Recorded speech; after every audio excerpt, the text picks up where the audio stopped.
Welcome back to the channel. My name is Steven. I'm a pharmacist. I own 52 units of real estate and I help coach people to buy their first multifamily deal. So today I want to talk about the 10 offers that I submitted over the past 1 to 2 months.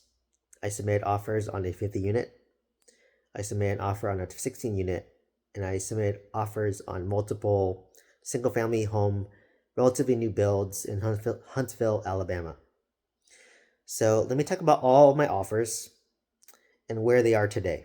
So let's just make it easy. I submitted these offers about early March, so about a month and a half ago. 50 unit. So this 50 unit is in Enid, Oklahoma. It's 3 miles away from my 20 unit, so I know the area very well. My property manager knows the area very well, and I actually saw this property in person like 5 years ago when I was making offers on my 26 unit apartment complex. So this is a 100% Section 8 property. It's project based, Section 8 vouchers. So, it has very rigorous inspections. The rents were a little bit below market compared to Section 8 because it's project based. So there's some upside if I were to cancel the project based contract and move over to vouchers. And the broker I was working with, they're very good. They're very proactive. They're reaching out to me constantly until I submitted my offer of $1.4 million. And they, ever since then, stopped talking to me. So maybe they checked me off as a not serious buyer, but they have my financials. They have my personal financial statement. They have my net worth statement. They have my real estate experience schedule. So they know that I could buy the deal, but I only want to buy the deal if it makes sense for me. So the seller wanted $2 million. I believe the seller bought for $2.3 million. So they're going to take a loss on this deal. And I just ran the numbers. So I took the T12, saw the gross income, saw the gross expense, and took the NOI. Was generous. The NOI was really low because the expenses are so high. This property, I forgot the exact amount, but I remember I increased NOI a little bit because I knew when I took over the property, expenses would be lowered. So I kind of inflate the NOI a little bit, not too much, because I don't want to overpay for properties. Whatever that number was, I divided by 8 cap, and my offer came out to be about $1.4 million. So $1.4 million made sense for me because that's what cash flow day one, based on the current numbers, as is.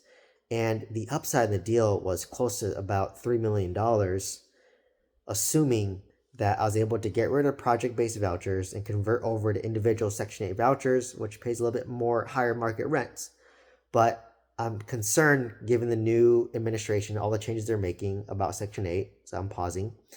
On this property, I don't want to pay for any upside. I want all the upside myself because in this deal, it's all about getting rid of the project-based vouchers to raise the rent and lowering your expenses by getting rid of a lot of payroll. And to me, I'm just like, well, if cutting expenses seems easy. You just have to lay people off to cut expenses. So why isn't the current owner doing that?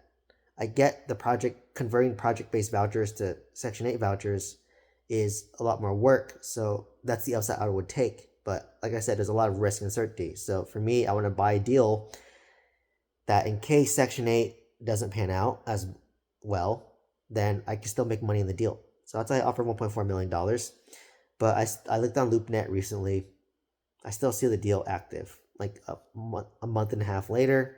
So I'm going to put a calendar reminder in mid-May to just follow up with them and see what happens, see where they want to play.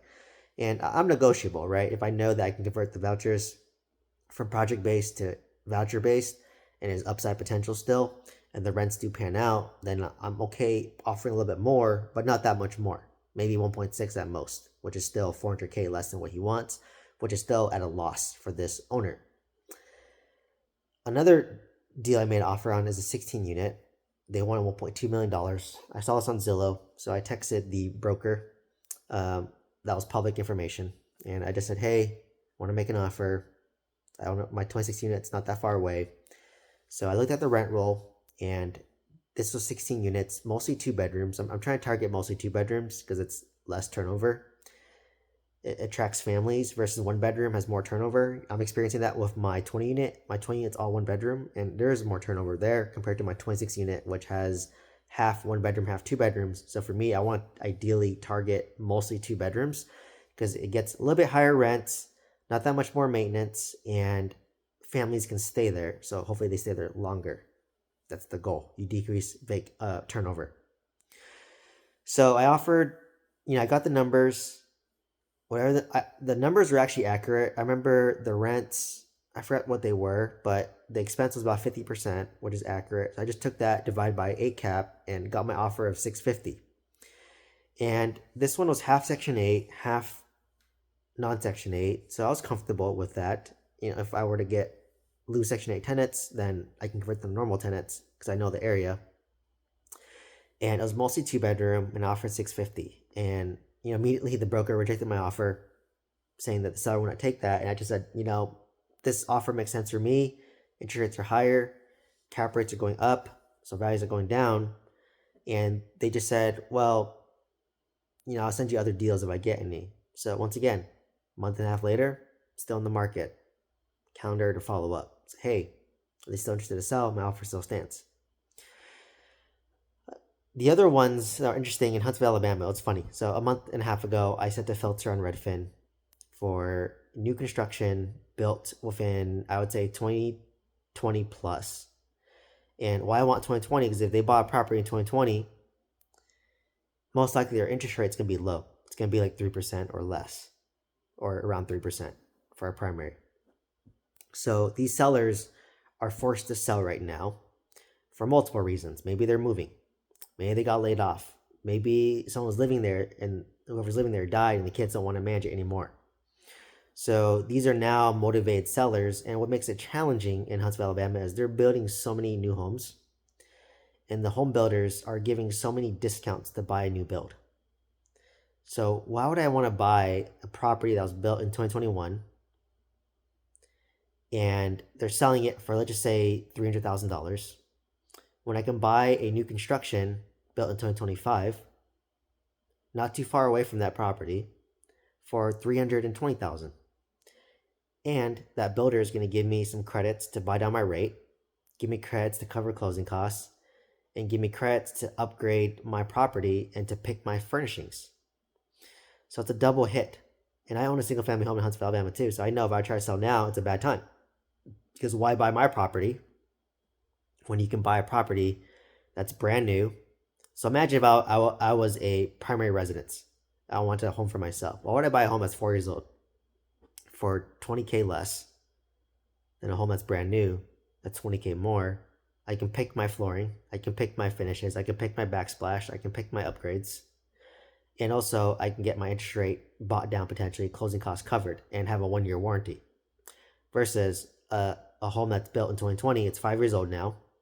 Yeah, it's still new, but it's not going to be as customizable. And it's only like a mile away. So I saw this pain in this market. So that's why I was reaching out specifically to people who who bought in 2020, 2021, 2022. I'm hoping the interest rate's 3 to 5%. So what I'm pitching is taking over their loan subject to. Because if they bought in 2020, they're still a loan probably. So I want to take over their loan. I want to take over their 3% interest rates. And what I want to do is I want to rent these properties out. So I could take over the loan subject to. Let's just say their loan, let's say they want to sell it for $300. And I want to take over their loan of $200K. Let's say it's 3% interest. And then if they want $300K, I would do a seller carry second note, pay them, offer a 1% interest rate on the money. So let's just say let's say I want to put 10% down. So I put $30K down on $300K purchase price. I have $270 loan. So $200 is taking over the loan subject to, and then I have $70K. I'm going to ask them to seller carry second at 1% and second lien position. And then hopefully I can rent that property out enough where I can cash flow on the deal, put very little down of 10% or 0% down, and own this property for the long term because I know it's going to cash flow and appreciate once all the overbuilding is done. So I just want to hold on to it long term. So I reached out to 10 properties, all in this situation. And I remember I put them as favorites in my Zillow. And what's nice on Redfin, and what's nice on Redfin is you can have a note section. So I put my notes of what I talked to the owner. So I'll call them, and the first thing I ask is, hey, why are you looking to sell? They said, oh, there's a death in the family. Oh, they got laid off. Oh, there's a divorce and they want to move. So these are motivated people. They got laid off, they're divorced, or there's a death. So now I'm asking them, okay, hey, once you buy this property, like, would you be willing to let me take over the loan? I can close faster and I can make a more aggressive offer. And a lot of them said no. So I literally would offer them their price, taking over the loan subject to seller carry second at 1% interest, which is their price. For me, I'm probably going to break even on this property. If you factor in vacancy and repairs, I'm probably cash flow negative. So, I'm a little bit cash flow negative. I'm willing to do it if I can take over a good loan. And I believe long term it's going to appreciate, because Huntsville, Alabama is an affordable market. There's a lot of jobs going there, but there's an overbuilding going on right now, which is hitting the market. So I told them, hey, like, I could literally buy these properties, and I sent them like a screenshot of like 30 properties that I could buy. That was 20K more than what they were asking for, and I just said, well, why do I want to buy your property when I could buy a new one for 20K more? Like, why would an investor want to buy your property, or why would a person buying a primary residence buy your property? My motive isn't your property, it's your interest rate. Your loan is more attractive to me than the property. Obviously, the property is 5 years old, it's still good, but what's most attractive is that 3% interest rate that you have. I could take over that interest rate. I'll do a seller carry second, so I can go no money down the deal. I'll get over an asset that I have no money in the deal, and if it can cash flow a little bit, that's good enough for me. I can stack 10 of these, let them appreciate over time. So a lot of them rejected me, and I just looked today on Redfin. All the deals are still in the market. They're still on the market, and I reached out to my builder. I can get another list of 30 deals. So it's a game of chicken, and a game of follow up. So I'll follow up and say, hey, my offer still stands from a long time ago. Are you still interested? Offer's still there. And I know one situation, the mother bought the property, unfortunately passed away. The kids inherited the property in trust. It's cash flow negative. They're stressed from the property. So now the stress just compounds. It's been a month and a half since my offer. Still hasn't sold. Still hasn't sold. So my offer can still stand. My offer still stand. And I'll follow up in another 90 days. Because every month, more and more pain. For them, they're stressed about paying the monthly cost. So it was funny, all 10 deals I made sub 2 offers on, they're still in the market today.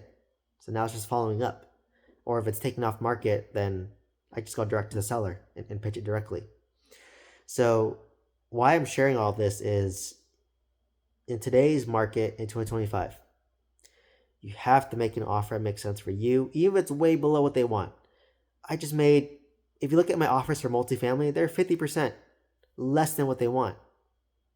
50% less than what they want. I'm okay with that because it makes sense for me and only me.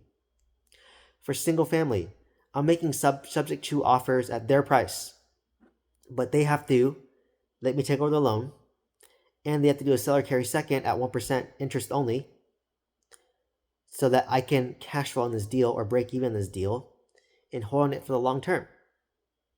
And I tell them, like, hey, my goal is, maybe if I buy 10 of these subject to of zero money down, I'll sell half of them when they appreciate in 5 to 10 years, probably 10 years, use that money to go pay it off the other 5 that I own. That's what I want to do. That's what I want to buy 10, so that in 10 years, I'll sell half, sell 5, and take that 5 and try to pay off a few of the properties. So I own them free and clear and be less stressed. That's my goal. And all the 10 deals I marketed are still there. So if I can strike down these 10 deals and at least break even, make a little cash flow, over time, hopefully rents go up. Over time, hopefully appreciates, and then I can sell it and then pay off the other half. That's my strategy. So now I just wait. It's a waiting game. And you just have to know how to make the strategy. So multifamily, make offers that make sense for you. Right now, for me, it's 50% less than what they want. Single family, make subject to offers and wait and follow up. Any case, I'm just following up. So money is made in the follow-up is the key message of this video. Make an offer that makes sense for you, then follow up every 2 months. That's how you make a deal. Maybe I'll get one deal, maybe I'll get no deals. Then continue the process. That's it. So anyways, if you want to get mentorship and one-on-one coaching to buy your first multifamily deal, check out my link tree down below.